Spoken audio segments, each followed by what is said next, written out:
Baronu. And anytime you come to TYF space, we only ask you for one thing. Drop political correctness, emotion, drop it at the gate as you enter this classroom of geopolitics and history. We are not politically correct, and we are not emotional people. Because if you are emotional, we are never going to be able to achieve our destiny as Yoruba people within Nigeria and all across the world. So we are going to say it the way it is. And once again, before I start, there is one thing I used to do, which is to give greetings to the Supreme Being that created heaven and the earth. I greet you all in the name of Olodumare. Today's topic is Kemalism and Zikism. And I'm going to start with Kemalism. And I'm going to be making a lot. Look, 2000, if Peter Obi had won the election in 2023, Nigeria would have descended into another civil war by 2031. And by the time I finish this lecture, I hope everybody here will understand what we are facing and why we need to be organized. Instead of being emotional, I understand with what we are doing on social media is extremely important. But I'm telling you that the ideology that will blow up Nigeria is already within us, with us. And I'm going to be giving you an example. And this ideology is not just amongst the common man. There are powerful people who subscribe to this ideology. And that is why it is extremely important for us to properly understand what we are facing. The first thing, if you really want to cure a disease, is the ability for you to do a proper diagnosis. So we are doing the diagnosis of the disease. When you do the diagnosis of the disease, you'll be able to apply the proper treatment. So that's what we are doing, what we're doing here. Now, what is Kemalism? Kemalism is a political ideology that was founded and established by Atatürk Kemal, the person who was regarded as the father of modern Turkey. Now, who was Atatürk Kemal? He was an Ottoman nationalist at first, and I was a Turkish nationalist. And I'm going to Atatürk Kemal lived in a dispensation that straddled towards the balkanization of the Ottoman Empire and the birth of the modern Turkish state, which is called the Republic of Turkey. Now, what do we call what is the Ottoman Empire? The Ottoman Empire was one of the greatest powers in Europe, in Central Asia, and in the Middle East for close to 700 to 800 years. The Ottoman Empire was built on the grave and soul of the conquests of the Byzantine Empire. So the conquest of the Byzantine Empire, especially the capture of that great city called Constantinople, which was the capital of Eastern Christianity, gave birth to the greatness of the Turkish civilization and gave birth to the greatness of the Ottoman Empire, of the Turkish people. Before the conquest of Byzantine Empire and the capture of Constantinople, the Turkish people were just nomads. Even though they've been successful left, right, and center, like when they built their dynasty in Egypt, another dynasty very close to India, but the capture of the Byzantine Empire with its technology, with its riches, with its geopolitical structure, gave the Turkish people the current local standing as one of the great powers and the great civilizations in the world as we currently see. The Ottoman Empire is one of the empires that can boast that was able to exist for close to 600 to 700 years before it was finally dismantled and balkanized after 1918, when the Ottoman Empire lost the First World War, when they allied with the Germans. So after the balkanization, after the fall, before I talk about the fall of the Ottoman Empire, now empires do not fall in a day. Empires gradually diminish. The civilization gradually diminish. The powers before the Oyo Empire fell, it started losing territories. Nupes declared independence. Egbas declared independence. Daomes declared independence. Left, right, and center. The same thing happened to the Ottoman Turks. Especially when Ottoman Empire lost Crimea in the Russian-Turkish War. The loss of Crimea and the loss of Crimea and the loss of Crimea and a loss of their eastern territory, especially areas like Romania, areas like Hungary, areas like Albania, areas like Greece. When those areas Serbia declared independence, and they were no longer part of the Ottoman Empire, and with the help of Russia, that was the beginning of the fall and the decline of the Ottoman Turks. So during this period, there began different movements within the Ottoman Empire, the remnants of the Ottoman Empire, because there was economic hardship.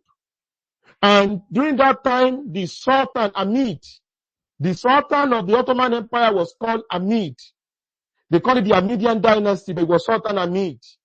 And Sultan Hamid tried as much as possible to keep his empire of his forefathers intact.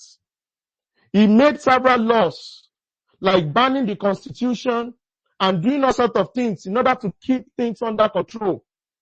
He was even cracking down on opposition.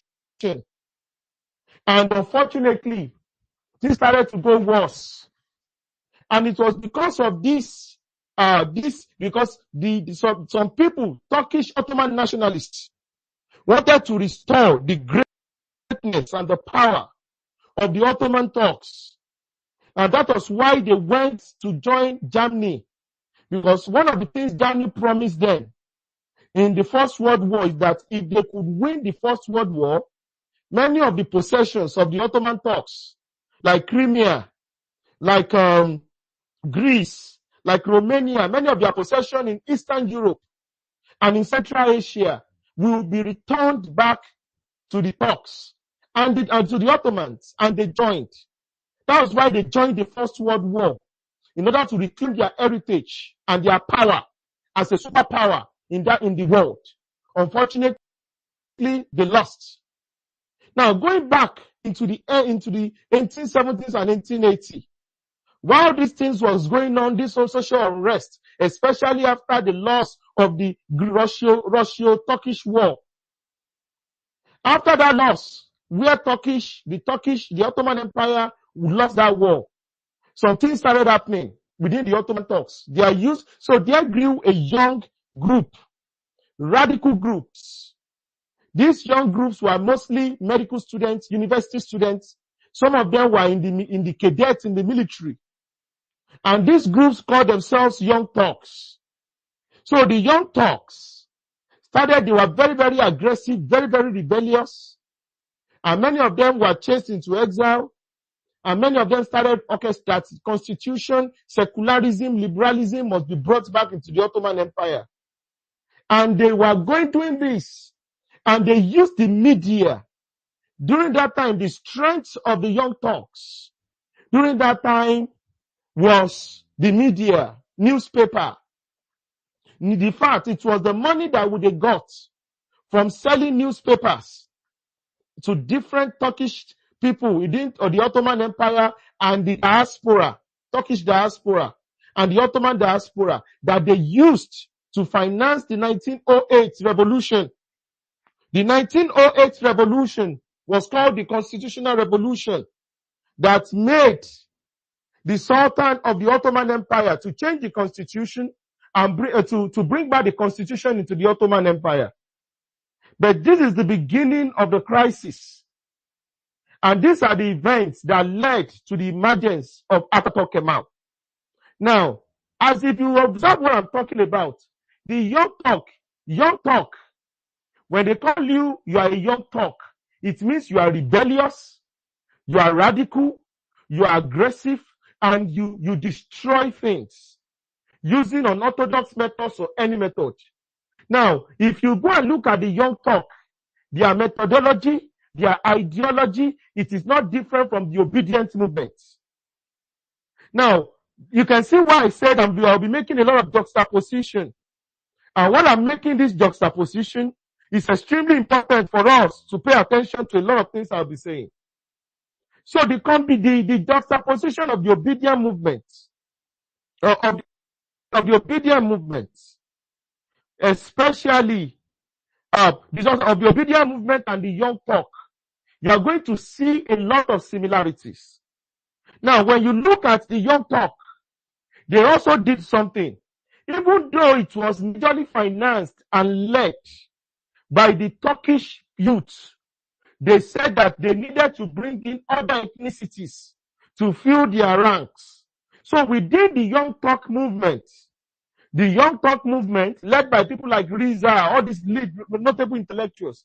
Now, this history I'm trying to do, this foundational intellectual exercise I'm currently doing, it will take me, if I want to go into details, bit by bit, we are going to discuss this topic for the next 20 days, non-stop. So I'm trying to compress as many historical events as much as possible within the space of 1 hour, so that we are going to get a full picture of what I'm saying. Because I'm going to be talking about the Atatürk, I'm going to be talking about Kemalism, I'm going to be talking about Zikism, I will talk about what happened in the First World War, I will talk about what happened in Kemalism, the Greek genocide in Pontus, in Anatolia, the genocide of the Assyrians, the genocide of the Armenians. So I'm going to be republicanism. I'll be mentioning it up. So I need to do this as much as possible. So pardon me if I omit any historical events as I will be moving forward. So going back to the discourse. So the young Turk and the obedient movement has 80 to 90% similarities. So the young Turks, especially those of them that are Turkish in origin, recruited many Greeks, many Armenians into these groups, into their movement.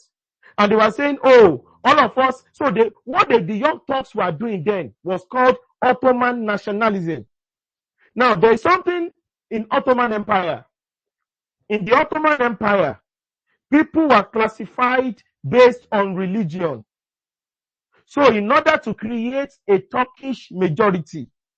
Now, in the Ottoman Empire, which was ruled and were controlled by the Turks were not the outright majority in the Ottoman Empire. There were millions of Arabs, there were millions of Greeks, millions of Assyrians, millions of Persians, even we had Hungarians, we had millions of people. But what they did was to classify and use religious identity above ethnic identity. They use Islam as the means of identification instead of ethnicity in order to be able to control the demography and control the empire. And they succeeded for 800 years. Does that sound familiar? It sounds familiar. And how does it sound familiar? Just look at our neighbors in Arewa, the core north. That is why in the core north, they do not promote ethnic nationalism, they promote Islamic nationalism. And why are they doing that? They are doing that because I have said it and I will say it openly. Arewa is not a region. Arewa is not a geopolitical zone. Arewa is not a socio-cultural organization. Arewa is an empire masquerading to be part of Nigeria. It is what it is. So they used, and this is not to slight them, it is to say this historic, the sociological reality of what Arewa is. Arewa is an empire. And when you know something as an empire, there is a way you engage empires. There is a way you approach it. And that's why, unfortunately, maybe Tinubu understands what Arewa is. And it is addressing Arewa from that position. So in the Arewa nationalism, socio-political bloc, what they promote is Islamic identity above religious identity. And they did not invent it. They learned it from the Ottoman Empire. That was how the Ottoman Empire was crafted and built and sustained for close to 800 years, over 600 years. So let's go back to, so now you know. So what now happened within that was that they now say, all of us are the same. What the young talks were saying, all Ottomans are the same. Whether you are Greek, whether you are Armenians. So they were able to lure a lot of minorities to create the Young Turk movement, even though it was nothing but Turkish agenda. I hope you now understand. It's not different from the Obedient movement that we know, that it is an Igbo nationalist project. It is an Igbo nationalist agenda to grab power at the expense of other people. But they were able to use, all sort of liberalism, pan-Nigerianism as a means to recruit unsuspecting Yoruba youths, unsuspecting Hausa youths, unsuspecting Ijaw youths, unsuspecting Benin youths, etc., into that movement. And they understand 2023 is not the agenda. They have a long-term plan. That is why when Moghalu was using Ataturk Kemal as an example of how nation could be built, he is drawing inspiration from what happened in Turkey, within that geographical area called Turkey, between 1870 to 1950. So that's what that's what Moghalu was trying to do. Now I'm going to go further to now go to how Ataturk Kemal came in. Now during this time, Ataturk Kemal did not join the Young Turks. The Young Turks multiple times built from the diaspora. That's why the diaspora is extremely important in any struggle, in any liberation struggle, in country development, even in nation building. The diaspora is extremely important.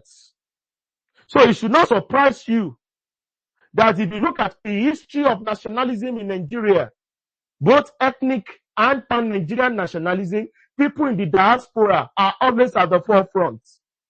Even you look at TYF, there's a lot of people in the diaspora. Most of the Obedient movement itself, it's diaspora. I'm not trying, but the diaspora is extremely important. So the Young Turk was done in Paris. The first conference was done in Paris. Now, that is why some of us are speaking on our high voices. That's why a lot of us are screaming on the top of the mountains that the Yoruba Obedience should not create a movement that will annihilate their race. Because the Greeks, the Jews, the Assyrians, the Armenians that contributed to build the Young Turks, which was the foundational nationalism that gave birth to the Kemalist movement, finally paid with their dear lives. Now, let's go back into history. What happened? Something happened again. But after 1908, and the constitution was brought back into Turkey, and this revolution was orchestrated. And that's why if you observe the Obedient movement, I said I will be juxtaposing. Moghalu is one of the think tanks of the Igbo intellectuals. Moghalu was a former presidential candidate. Moghalu was a former deputy governor of the central bank. This is one of the highest, and these are one of the most luckiest people when it comes to Nigeria and attaining and feeding fat from the Nigerian Commonwealth, whether by meritocracy or by any other means. I'm not here to judge anybody, but I can tell you that what Magalu is talking about, we are going to decode it and break it down. So what he was even talking about is even deeper. It's even deeper than what many people think. It's even between Kemal. So there's a lot of similarities between the obedient movement and the Young Turks. That's why you see, the obedient movement is not a ragtag movement. It is well funded. There are intellectuals. Some of us you see those guys talking anyhow on social media. Those are not the intellectuals. Those are just the mobs. Those are just the foot soldiers. So because we understand it, that is why it must be ideologically combated head on. To defeat this monster and for us to be able, especially to safeguard Yoruba land, we need to be ideologically equipped. We need to be emotionally mature. We need to be apostles of this ideology of Yorubanism in order to safeguard Yoruba land from what is surely going to happen. Because the reality is that the Nigerian environment is ripe, is conducive for this kind of genocidal statement made by Kingsley Moghalu. Because anybody advocating for Kemalism is advocating for genocide. So let's go back to history. So Kemal fought, Ataturk Kemal fought in the First World War. He was part of the Ottoman army and they lost. So what Kemal, even though he did not participate and join the CUP party, what was the CUP party? Committee for Union and Progress. He did not join that party. He did not join the Obedient Party, full blown. What Ataturk Kemal now did was that instead of using Ottomanism, because the Ottoman Empire was already broken into pieces. So when the Ottoman Empire broke into pieces, now the allies, especially the European powers, they occupied different places.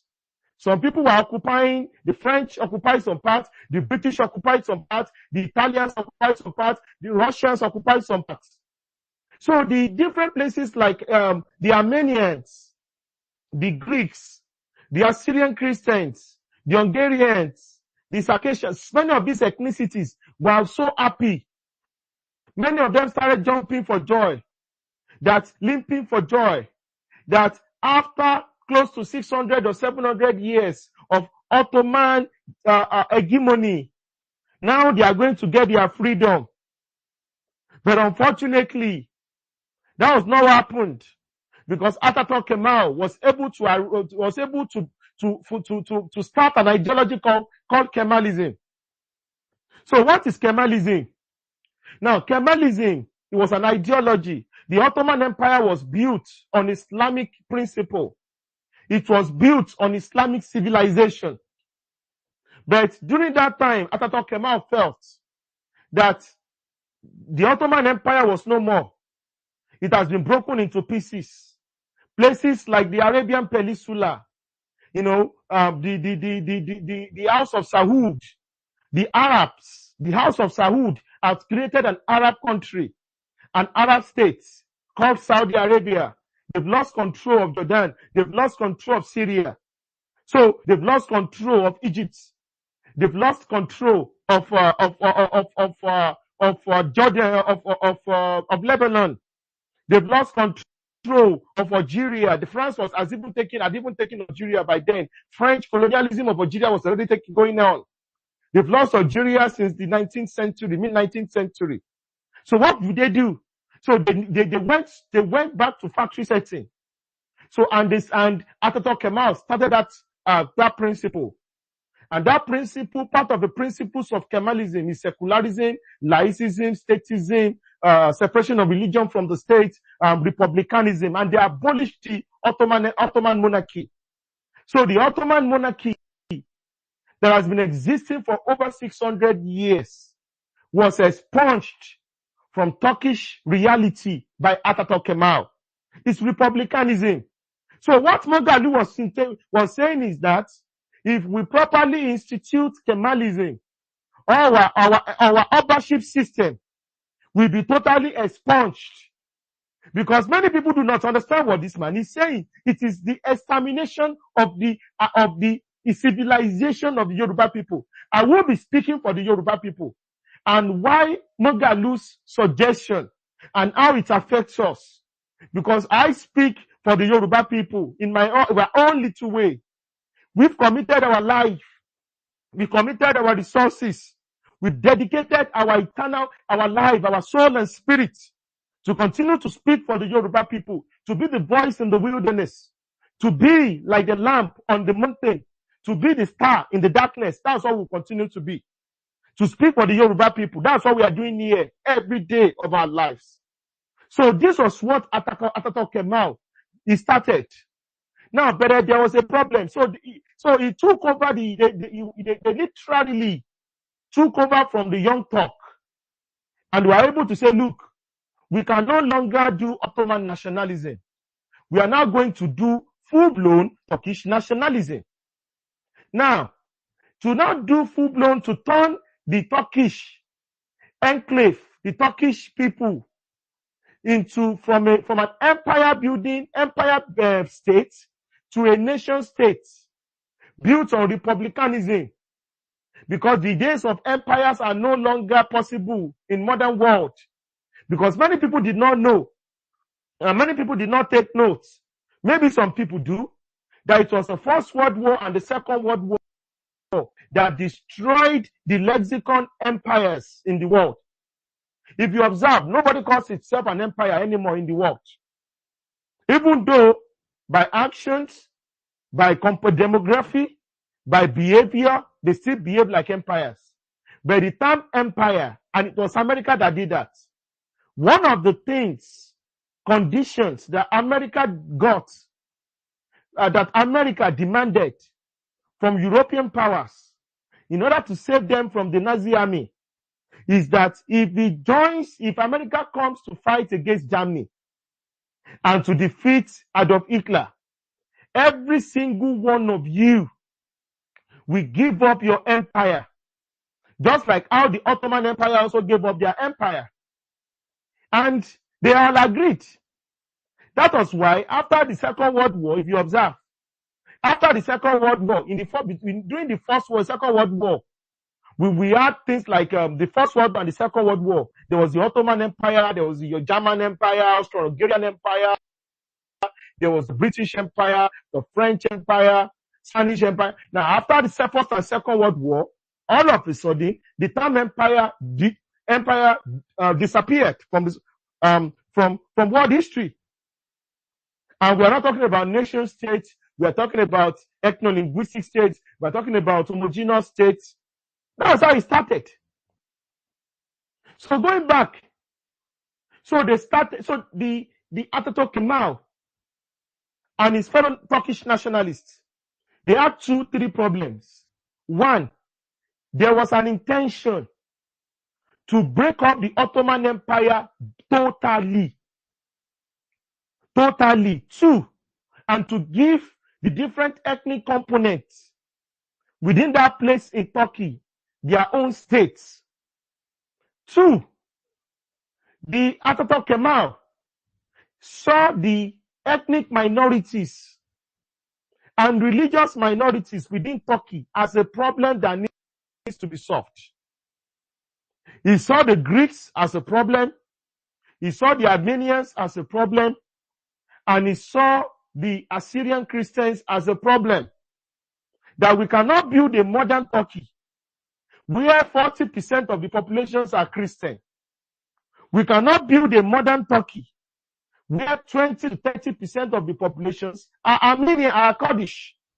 We cannot build a modern Turkey where 30 to 40, another 20% of the population are Armenians.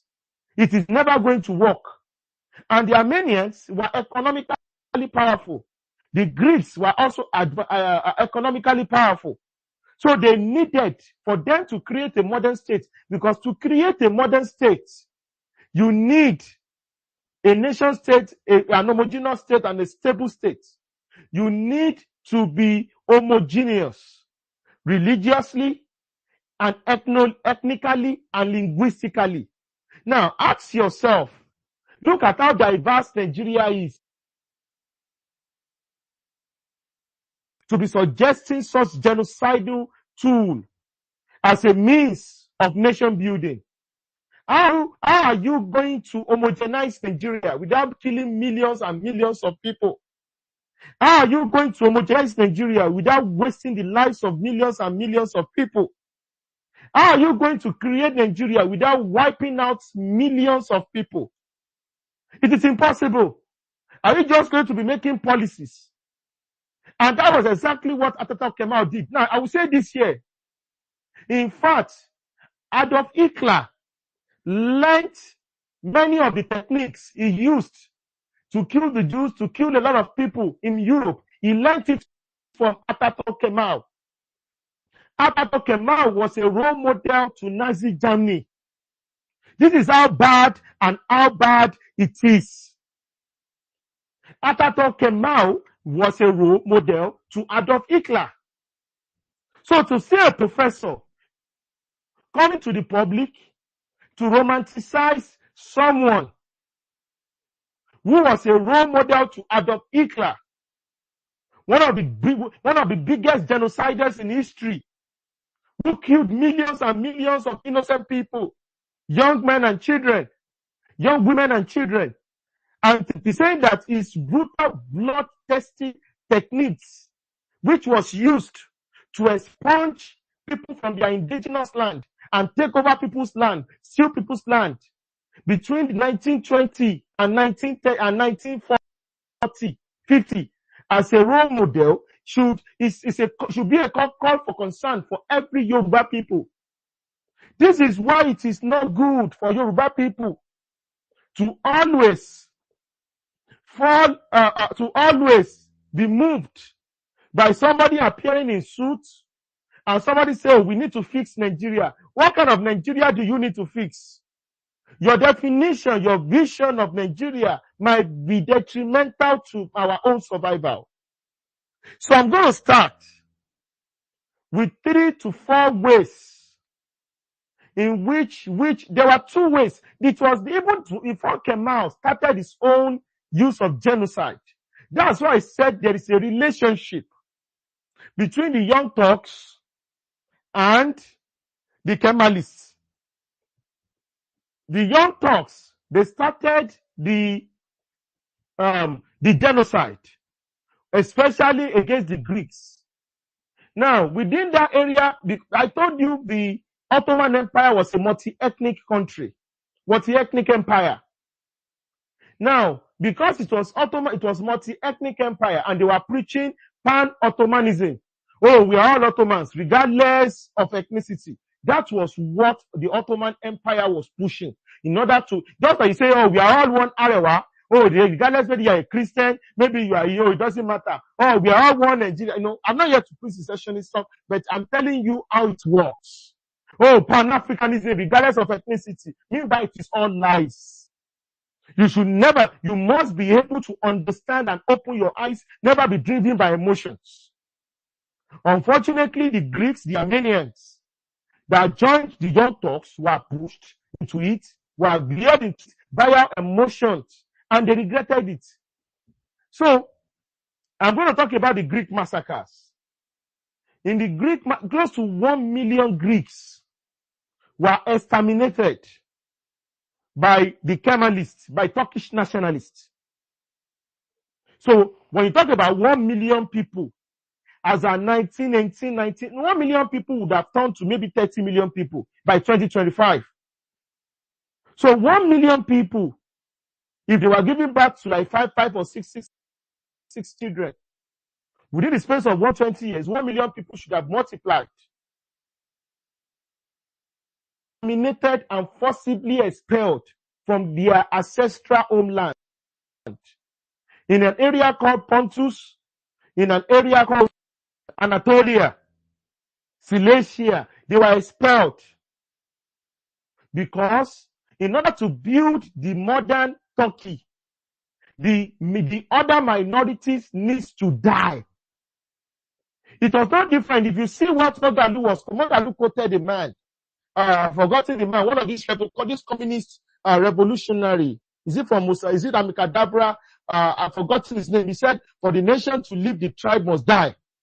And it is not surprising from this. It is only Igbo intellectuals, oftentimes, that has always been at the forefront of saying that the ethnicities in Nigeria must be destroyed, must die for Nigeria to work. That has always been their own mindset since the days of Zik. That has always been their own mindset since the days of Zik. They have never hidden their intentions as regards the destruction, as regards the extermination, the dissolving of ethnic identities in Nigeria in order to create their Nigeria of their dreams, which is what we call Zikism, which is the father of the modern Igbo nation that started this madness. And we know where he got all this ideology from. Awolowo accused Azikwe of copying the Ehrenberg doctrine, Ehrenberg system, ideology, Ehrenbergism, which is a Nazi ideology. That was the kind of ideology that Azikwe was preaching and was propagating within Nigeria, which is Igbo supremacy. It's written in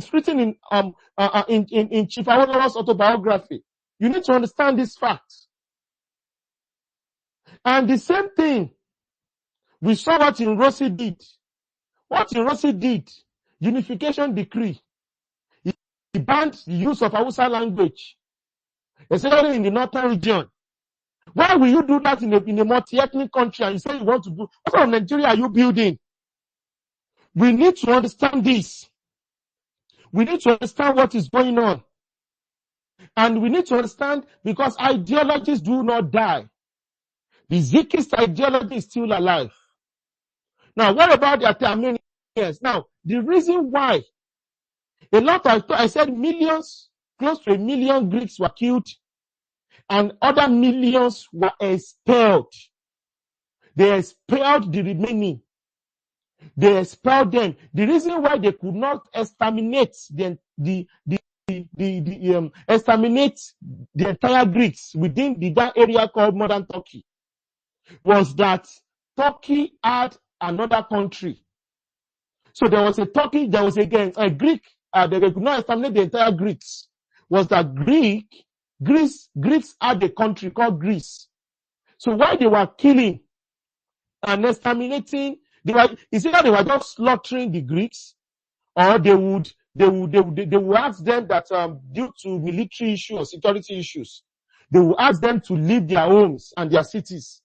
During the winter, no food, nothing, in the midst of starvation, and millions of Greeks were killed.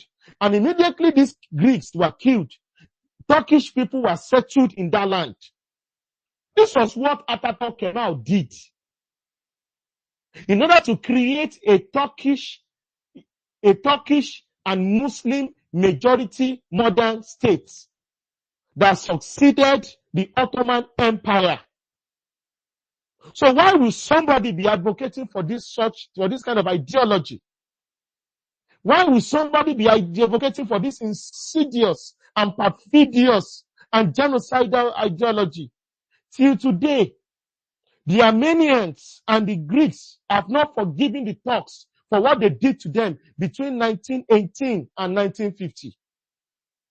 Not only did the Turks steal lands from the Greeks, kill the Greeks, stole their land, expelled them, exterminated them, they also stole almost 40% of current day Cyprus. That is why Cyprus is broken into two, partitioned into two. The Turkish Cyprus and the Greek Cyprus. Even though international community will say, oh, we only recognize that the Greeks are the only owners of Greek Cyprus. But we know Since 1975, the Turks have succeeded in stealing 40% of the land in Cyprus. And this is white people against white. That is why it is absolute madness for somebody to say because we are all blacks, you can excuse the killings that is happening between blacks. Oh, let us talk about unity. It does not work that way.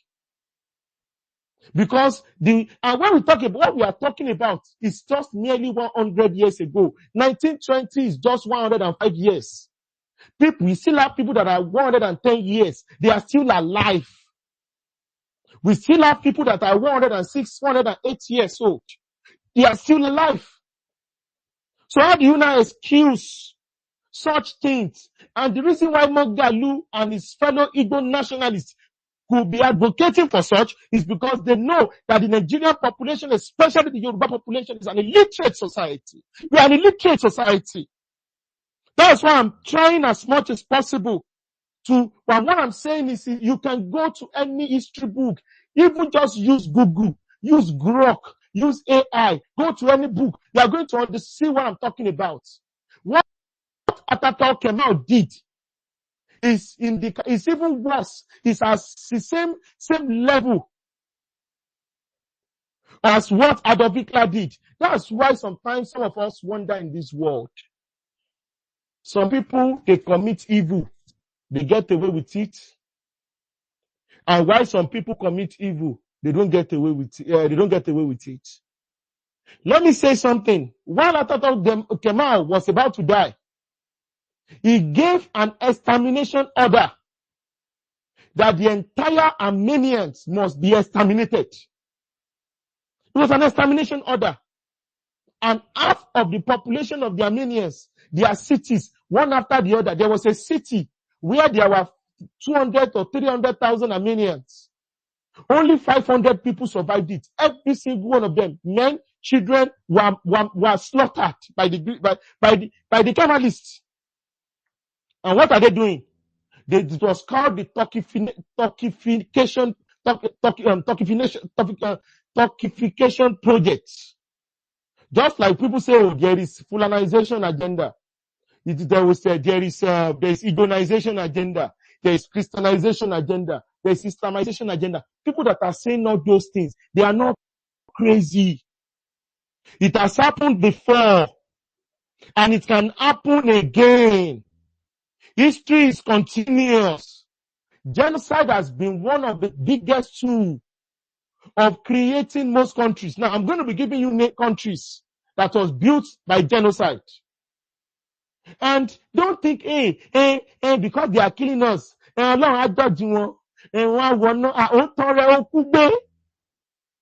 die without protecting yourself. It is the bitter truth. I'm going to be giving you examples. United States was built by genocide. Canada was killed by killing millions of indigenous people. Canada was built by killing millions of indigenous people. America was built by killing millions of indigenous people. Mexico was created after wiping out the indigenous people.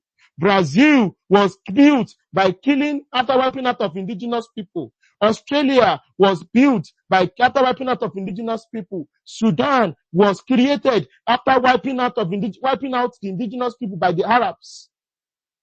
I can go on and on. Australia was done the same way. New Zealand, they killed indigenous people, massacred them, stole their land. South Africa, the same thing. Namibia, the same thing. Yoruba people, do you want the same thing to happen to you?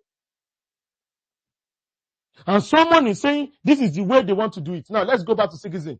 Zikism is a war, is a term, political. So that was what Kemal did. So they killed millions. In fact, half of the land of Armenians was stolen. They stole half of the land of Armenia. The spiritual homeland, there is a particular mountain where they believe the Ark of Noah landed after the flood. And that was where The Armenians were doing, that's what the Armenians see as like their cradle, the power of their civilization. Just like the way we see Ile-Ife. The Turkish people stole it from them and took it away from them and expelled the entire indigenous people there. Now let me even tell you what the Kurdish people did to their fellow Muslims, who are even Sunni Muslims and who are Kurds. They now also wrote another constitution. When they wrote that constitution, they said that Kurdish people say, look, we are Kurdish, we are a separate ethnic identity. Put it in the constitution.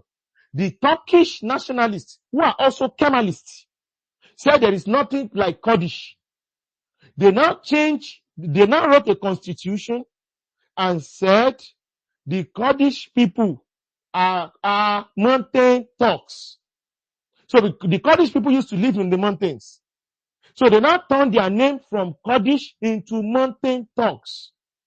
They now made laws. You must not speak Kurdish language. Who are the demography that are always saying that Yoruba people should not speak Yoruba language?